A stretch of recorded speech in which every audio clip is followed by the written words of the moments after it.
Hi friends, today I'm going to show you how to make Swiss Rösti, which is a version of potato pancake.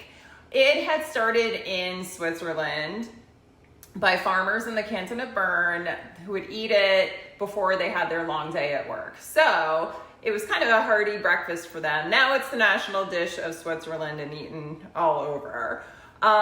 You can either make them,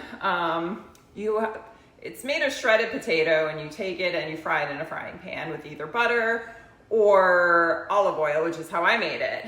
You can make smaller individual ones like these, or you can fill the pan with the shredded potato, make a large one, and then you cut into wedges and serve with meat or cheese or both. Anyway, it's delicious and really good.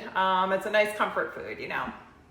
All right, so let me know if you make it, and I hope you enjoy this tutorial. All right, thanks, bye.